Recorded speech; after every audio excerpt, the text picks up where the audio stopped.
Students, this video lecture is the part of Florissant Public School digital learning program, and today we continue our chapter 8th, that is D and F block elements, and this is the part second of F block elements.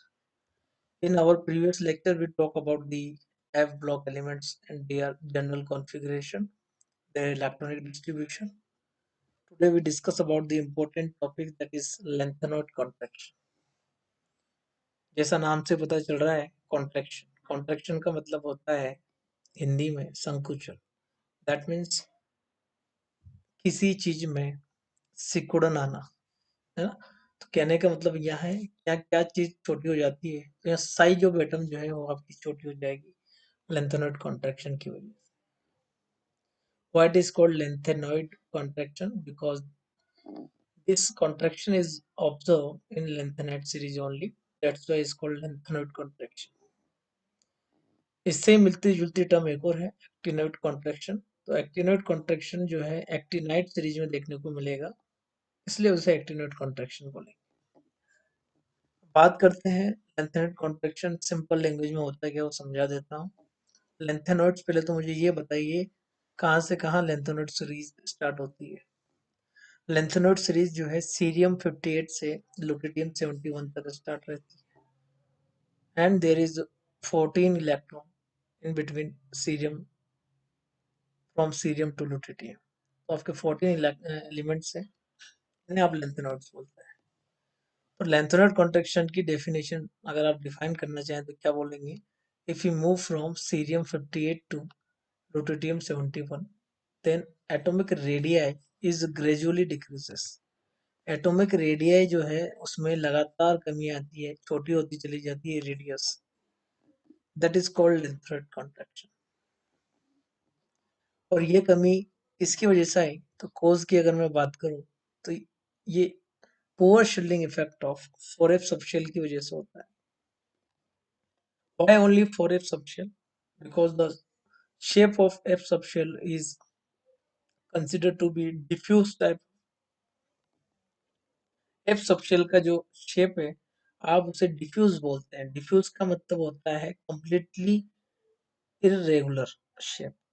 तो जब shape irregular है तो ऐसे case में वो properly जो है लगने वाले इफेक्टिव न्यूक्लियर चार्ज जो कि न्यूक्लियस से लग रहा है उसे जो है क्या नहीं कर सकता, उसे शील्ड करने में, उसे रोकने में असमर्थ होता है।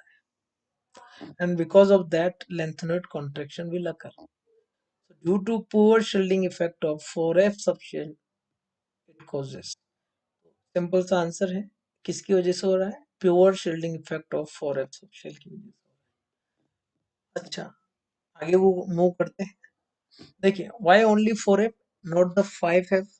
तो एक्चुअली क्या है, if you see the general electronic configuration for the lanthanoids, then we see that the last electron is filled inside the 4f subshell। D का ठीक ठाक शील्डिंग इफेक्ट होता है, S का भी ऑलमोस्ट बहुत ही अच्छा होता है, F का यहाँ पर जो है शील्डिंग इफेक्ट जो है बहुत खराब होता है, पोर शील्डिंग इफेक्ट है। तो 4f चूंकि यहाँ फिल किया जाएगा, दैट्स वाई इसी का पोर शील्डिंग इफेक्ट कंसिडर किया जाएगा। ठीक है, आगे मूव करते हैं। अब इसको समझने की कोशिश करते हैं। ये जो डॉट्स लगी हुई है यहाँ पर, ये आपके एटम्स है। सीरियम का साइज जो है काफी बड़ा है, लुटेटियम का साइज देखिए छोटा होता चला जा रहा है। तो लेफ्ट राइट आप क्या ऑब्जर्व कर रहे हैं कि atomic size is gradually decreases. ठीक है, तो ये एटॉमिक साइज जो डिक्रीज हो रही है इसे आप बोलते हैं लेंथेनोइड कॉन्ट्रैक्शन।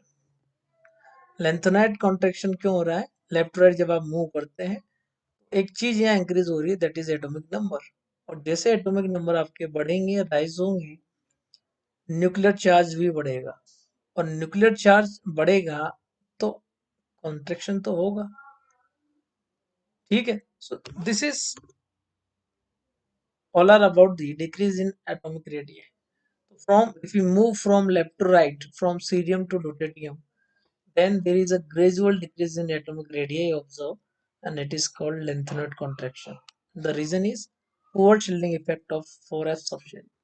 बहुत इजी है lengthened contraction, समझ में आ गया होगा और डिटेल से समझाने की कोशिश करते हैं। देखिए सीरियम को अगर मैं एग्जांपल के तौर पर लेता हूँ, तो सीरियम के अंदर जो है कौन कौन से शेल आपके फिल किए जाएंगे। देखिए सीरियम जो है वो बिलोंग करता है 6 पीरियड से, तो उसके अंदर शेल आपका फर्स्ट भी होगा, सेकंड भी होगा, थर्ड भी होगा, फोर्थ भी होगा, फिफ्थ भी होगा, सिक्स भी होगा। But we talk about only the 4F। आप बात कर रहे हैं ओनली 4F की, जो फोर्थ शेल के अंदर होगा। तो जब इलेक्ट्रॉनिक कॉन्फ़िगरेशन, जब एफ को आप एक्सटेंड करते थे, इसमें 4S भी होगा, 4P भी होगा, 4D भी होगा, 4F भी होगा। अब क्या होता है कि ये जो न्यूक्लियस है आपका येलो कलर का, ये यहाँ जो इलेक्ट्रॉन प्रेजेंट होता है ऑटोमोट शेल में, उस इलेक्ट्रॉन को अपनी तरफ खींचने की कोशिश करता है, अट्रैक्टिव फोर्स एक्सर्ट करता है इस बाहर वाले इलेक्ट्रॉन जो कि 4F में प्रेजेंट होते हैं। अब क्या होता है, देखिए इलेक्ट्रॉन जो है वैलेंस इलेक्ट्रॉन तो आपके 6 शेल में आपको देखने को मिलेंगे, क्योंकि आउटरमोस्ट शेल यही है, ये अल्टीमेट शेल है, ये क्या हो गया, पेनल्टीमेट शेल हो गया, और फोर्थ आपका प्री पेनल्टीमेट शेल कहलाता है, यानी कि n-2, ये आपका n-1 हो गया और ये n हो गया। तो आपका जो इलेक्ट्रॉन है वो 6 में प्रेजेंट है, लेकिन इन शेल्स का क्या काम था, इन सब शेल्स का क्या काम था, 4S का, 4P का, 4D और 4F, ये जो आपके बने हुए सब शेल्स, इनका काम था कि ये प्रिवेंट करें यहाँ से लगने वाले अट्रैक्टिव फोर्स को। पीछे यहाँ इलेक्ट्रॉन रखा हुआ है मान लीजिए 6 शेल के अंदर, तो यहाँ जो इलेक्ट्रॉन प्रेजेंट है वो न्यूक्लियस की तरफ अट्रैक्ट हो, लेकिन कम से कम अट्रैक्ट हो। तो ये क्या करते हैं, देखिए 4S जो है कंप्लीटली उसे प्रोटेक्ट कर रहा है, किससे, इस न्यूक्लियर चार्ज से। P थोड़ा सा कमजोर पड़ा है, D थोड़ा सा कम, और F देखिए इसका तो शील्डिंग इफेक्ट काफी कम है। शील्ड यानी प्रोटेक्ट करना, यानी कि न्यूक्लियर चार्ज आपका इधर से आ रहा है और बीच में ये दीवारें हैं, मान लीजिए बहुत ही कमजोर दीवार है, तो 4F है, तो 4F के पीछे जो इलेक्ट्रॉन होगा उसको न्यूक्लियर चार्ज बहुत ज्यादा क्या होगा, फील होगा। और न्यूक्लियर चार्ज जो है एक अट्रैक्टिव टाइप का फोर्स है, इलेक्ट्रॉन को न्यूक्लियस की तरफ खींचता है। जब भी न्यूक्लियस की तरफ खींचेगा तो ऑटोमेटिकली इलेक्ट्रॉन पास आएगा, ये देखिए आटोमो शेल में है। अभी इलेक्ट्रॉन को जब ये न्यूक्लियस इसको खींचेगा तो क्या होगा, इलेक्ट्रॉन जब इसे खींचेगा न्यूक्लियस की तरफ, तो साइज जो एटम की है वो छोटी हो जाएगी, क्योंकि इलेक्ट्रॉन जहाँ पास आ गया तो आपका शेल भी छोटा हो गया रेडियस में। देखिए इस डायग्राम को पीछे एक ही लॉजिक है, ये आपको शो कर रहा है ये आपको शो कर रहा है कि एस का शील्डिंग इफेक्ट काफी अच्छा है, अच्छे से शील्ड कर रहा है। 4F थोड़ा कम शील्ड कर रहा है, 4D थोड़ा और कम, और 4F तो बहुत ही घटिया तरीके से इसे शील्ड कर रहा है। होगा क्या, अट्रैक्टिव फोर्स जब ये रेड कलर का इलेक्ट्रॉन ज्यादा फील करेगा तो ये पास आ जाएगा, पास आने से साइज कम हो जाती है, डिक्रीज हो जाती है। देखिए इसकी साइज छोटी हो गई, ठीक है। तो न्यूक्लियर चार्ज इसको अच्छा खासा ग्रीन कलर से जो है आपका ये न्यूक्लियर चार्ज शो किया हुआ है। तो 4F का काम था इसे रोकना, ग्रीन कलर का जो लग रहा है न्यूक्लियर चार्ज, इसे प्रोटेक्ट करना, बट ये नहीं कर पाया, इसकी शील्डिंग पुअर है, इसकी वजह से साइज घटकर छोटी हो गई। That is lanthanide contraction. और ऐसे आपको एक्टिनोट कॉन्ट्रैक्शन भी बोला जाएगा, लेकिन वहां रीजन जाएगा due to poor shielding effect of 5F subshell. तो ये बहुत नॉर्मल सी चीज है।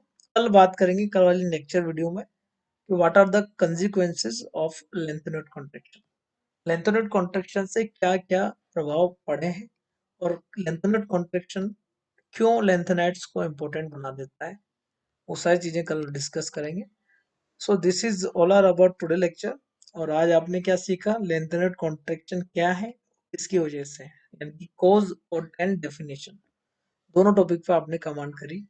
दूसरा ये कि कहाँ से कहाँ देखने को मिलेगा, it arises from the, yes, if you move from cerium to lutetium 71, तो ये वहां देखने को मिलेगा, और वो भी लेंथेनॉइड्स के अंदर, क्योंकि एक 14 एलिमेंट्स की सीरीज है, ठीक है। So this is all are about today lecture, and we continue this chapter tomorrow also. And tomorrow we discuss about the consequences of lengthened contraction and the properties of lengtheners. तो दो चीजें कल cover करेंगे अपन, और आज की class यहाँ तक ही।